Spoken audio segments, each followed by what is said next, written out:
Hello, hello, it's Miss Benina, and today I will be reading Pumpkin Soup. Deep in the woods, there's an old white cabin with pumpkins in the garden. There's a good smell of soup, and at night, with luck, you might see a bagpiping cat through the window, and a squirrel with a banjo, and a small singing duck. Pumpkin soup, the best you ever tasted, made by the cat who slices up the pumpkin, made by the squirrel who stirs in the water, made by the duck who scoops up a pipkin of salt and tips in just enough. They slurp their soup and play their song. Then pop off to bed in a quilt stitched together by a cat, embroidered by the squirrel, and filled with fine feathers from the duck. And it's peaceful in the old white cabin. Everyone has their own job to do. Everyone is happy, or so it seems. But one morning the duck woke up early. He tiptoed into the kitchen and smiled at Squirrel's special spoon. "Wouldn't it be fine," he murmured, "if I could be the head cook?" He drew up a stool, hopped on top, and reached until his beak just touched the tip of the spoon. Ker-plop! Down it clattered. Then the duck trotted back into the bedroom, held up the spoon, and said, "Today it's my turn to stir the soup." "Mine," squeaked the squirrel. "Stirring is my job. Give it back." "You're much too small," snapped the cat. "We'll cook the way we always have." But the duck held on tight until the squirrel tugged with all his might, and whoops!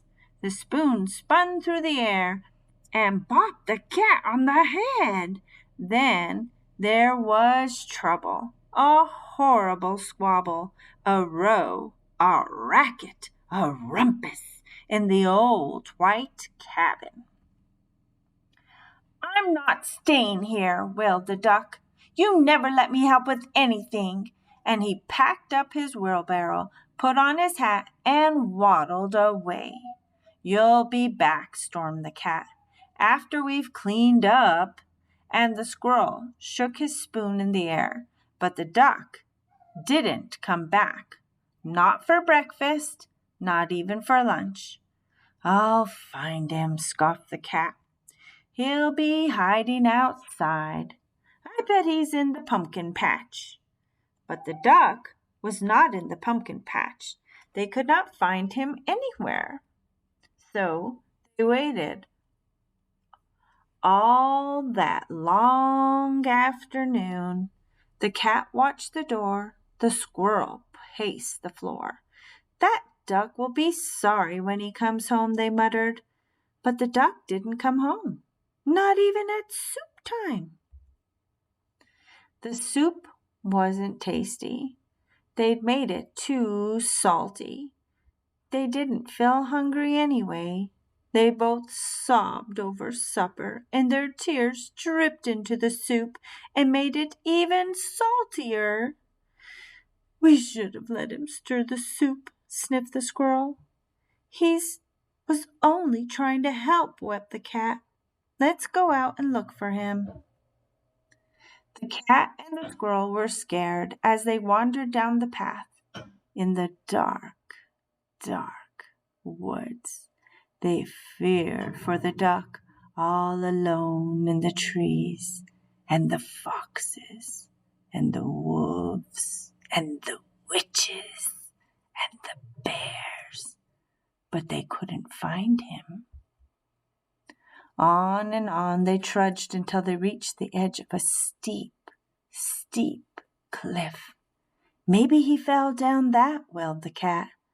"I'll save him," squeaked the squirrel, and he scrambled down on a long, shaky rope. He searched all around on the ground, but he couldn't find the duck. Then the cat whispered in a sad little voice, "Duck might have found some better friends."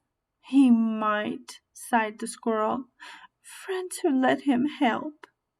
And the more they thought about it, as they plodded back, the more they were sure they were right.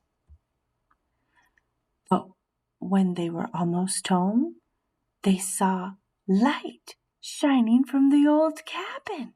It's Duck! They shrieked as they burst through the door. And the duck was so happy to see them. He was also very hungry, and though it was late, they thought they would all make some pumpkin soup. When the duck stirred, the cat and the squirrel didn't say a word, not even when the duck stirred the soup so fast that it slopped right out of the pot.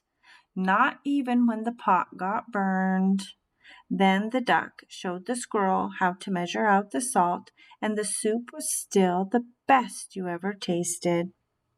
So once again, it was peaceful in the old white cabin. Until the duck said, I think I'll play the bagpipes now.